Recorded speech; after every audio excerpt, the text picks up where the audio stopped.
So guys, make any cosmetic product in the form of a bar and people are instantly impressed. Be it a lip product or a skin product or a cleansing product, whatever it is, make it in the form of a bar and people just love it. And that makes me very excited for today's video, because in today's video, I'm going to be sharing with you guys how to make an amazing moisturizing lotion bar. With that being said, you're welcome back to my channel, and if you're new here, you're absolutely welcome to join this jolly ride. So without further ado, let's jump right into this video.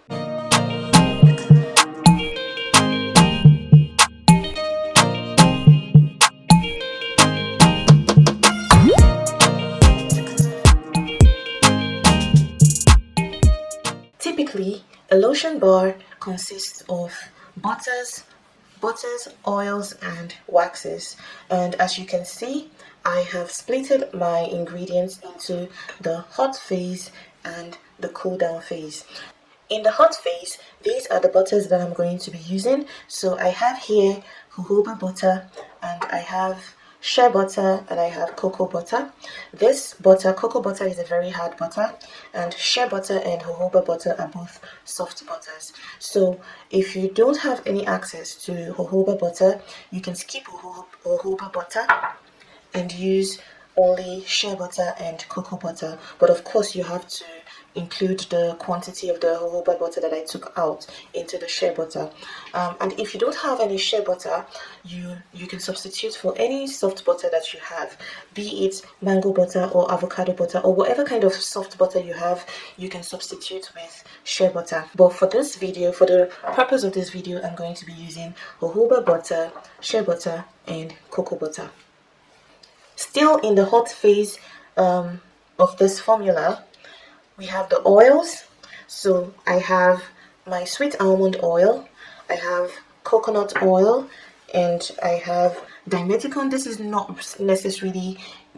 an oil, it's a silicone, and I would explain in a minute why I am including that in this formula. So you can use, in place of sweet almond oil, you can use any oil of your choice, any skin loving oil of your choice. I like to use coconut oil because it's a hard oil and it helps with the structure of the final product. So that's why I'm kind of skeptical about substituting the coconut oil, but you can substitute the sweet almond oil for any skin loving oils of your choice. And you can typically do away with the dimethicone. The reason why I'm including this in this formula is because it's a texture enhancer, and it will help the final lotion bar to be able to glide easily on your skin, and it will give you that silky feel on your skin. That's why I'm adding this. But if you don't know how to get a dimethicone, then you can completely skip this and add that quantity into any oil that you've chosen. So still on the hot phase of this formula, we have the three final ingredients I'm going to be using, which are my waxes. These waxes are kind of different. This is a natural wax, and it helps with the structure of the final product. This is beeswax pellets, and these two are emulsifying waxes. This is cetyl alcohol, and this is stearic acid. So you can't substitute these for these. You can substitute this beeswax for any type of natural wax that you have. It could be candelilla wax, it could be soy wax, or whatever. You can substitute your beeswax for that, but you can't substitute your emulsifying wax for your natural waxes. So if you don't have cetyl alcohol or stearic acid, what you can do is to check on the link in my description, and you can go and get yourself emulsifying waxes. Emulsifying waxes come as a blend of cetyl alcohol and another type of emulsifier. So you can substitute these two for a blend of emulsifying wax. So basically this is for the hot phase of the formula. Now to the cool down phase, we have our corn flour. You can use cornstarch instead of corn flour. You can use, and this is vitamin E oil.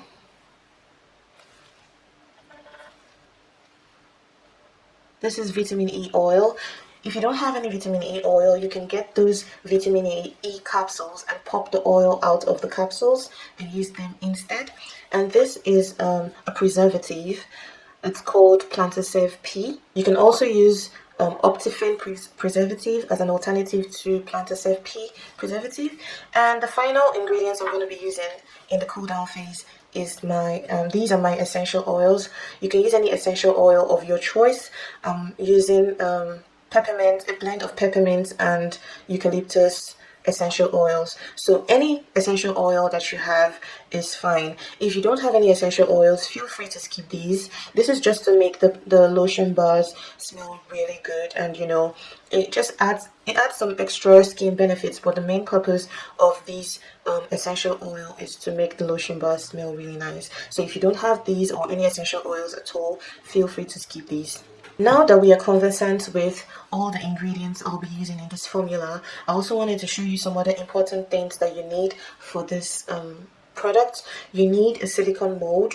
Whatever silicone mold you have is fine. You can use these straight, square, or rectangular shaped ones, or you can use these flowery shaped ones, round flowery textured ones, or these ones as well. It's fine. And if you don't have silicone molds, you can use plastic plates. I'm going to show you the type of plastic plates that you can use now.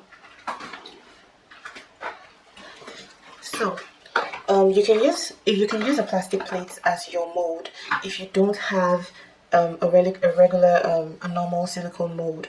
The reason for this is because you can see how easily flexible, and you know, I can easily manipulate this kind of bowls. It's very flexible. So when you pour in your lotion and it's finally solidified and cooled down, you can easily pop them out of these kinds of plastic. The kind of plastic that you don't want to use, the kind of plastic container you don't want to use is this kind. You can see how difficult it is for me to you know, like, manipulate these. It's going to be very difficult to pop the lotion out of this kinds of containers. So when you're choosing your alternative plastic container to use as your mold, make sure that they're very flexible, easily like you can easily manipulate them and pop out the lotion from these molds. The process of making the lotion, the moisturizing lotion bar, is pretty much straightforward. I feel like the hardest part of this formula and making this product is actually getting the right ingredients at the right concentration. Once you're able to get all your ingredients and or everything in the right concentration, is very straightforward. So the first step is to get a microwave safe bowl like this, or whatever microwave safe bowl you have lying around, and you pour in all of your hot phase ingredients into your microwave safe bowl. I know you told your friend you're not okay, and tell me what's wrong and why you never said you felt that way. And guess you're trying to stay strong and fake a smile until I look away. But I've known you too long, it hurts to watch your blue eyes fade to gray as you fade away. So in this microwave safe bowl, I have poured in all of our hot phase ingredients in here, and so I am going to close this with a cling film and pop this in the microwave. So there are two ways you can heat this up and melt the waxes and the oils.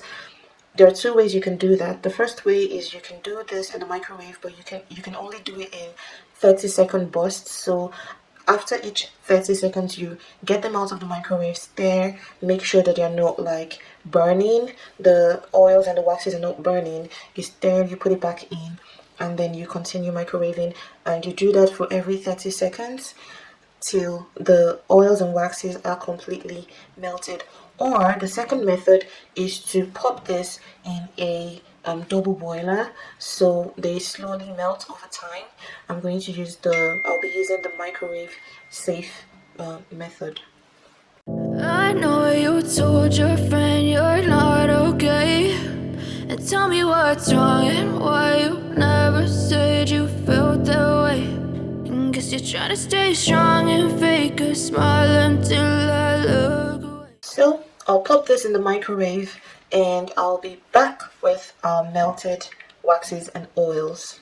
So as you guys can see, this has been in the microwave for about 2 minutes and it's not completely melted, but you want to take it out and shake a little bit, or you take out the cling film and stir, or just shake it a little bit like this to make sure it's the heat is evenly distributed around, and then you pop it back into the microwave and continue doing the 30-second interval checks to make sure, just to make sure that the waxes and the oils do not get too hot to the point where they burn.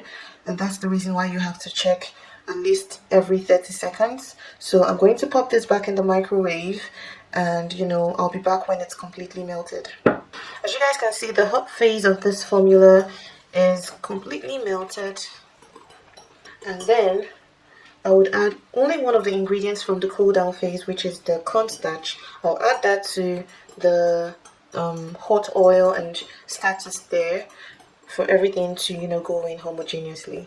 I know you told your friend you're not okay, and tell me what's wrong and why you never said you felt that way. And guess you're trying to stay strong and fake a smile until I look away.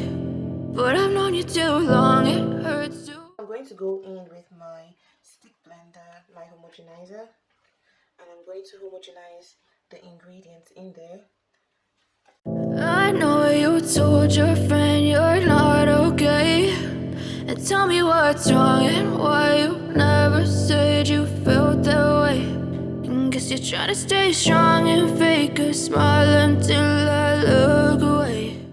So after homogenizing, I'm going to go in and continue stirring till the temperature drops down a little bit below what it is now. As you guys can see, this has significantly cooled down.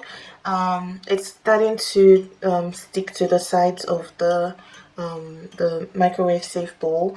So this is about 50 degrees. So I think 50 degrees is the best point to add the remaining cool down ingredients, because if you wait till about 45 degrees, it might be too solid to pour this into the molds. So at this point now, I'm going to add the remaining cool down ingredients. It's not a game, it's a rich thing.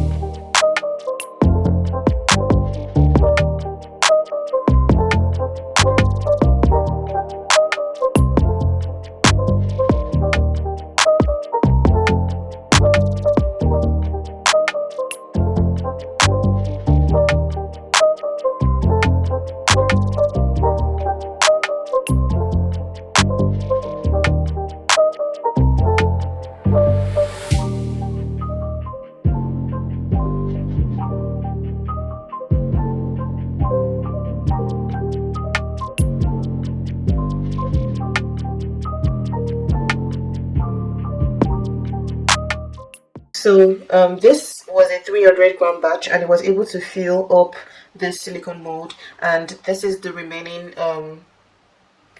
lotion mixture. So it only filled about half of the other silicone mold. Anyways, you allow these to cool down completely and completely solidify before you pop them out of the silicone mold. So I will see you back when these are completely solid. I allowed the lotion bars to cool down and solidify. I actually waited for about 6 hours to make sure that the lotion bars are completely solid. This is what they look like.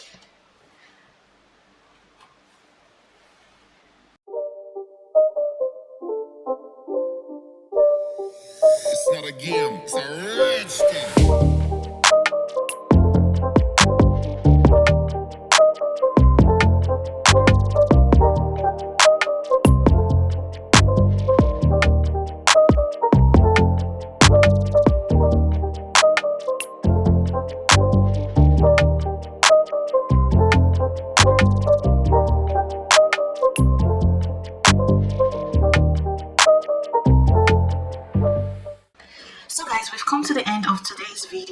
If you enjoyed this video, please do not hesitate to give this video a thumbs up and share this video with your friends and family, and also do not forget to subscribe if you haven't done that already, and turn on your post notifications so you do not miss out on any of my future uploads.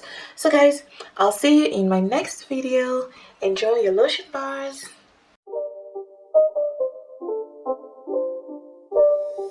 It's not a game, it's a rich thing.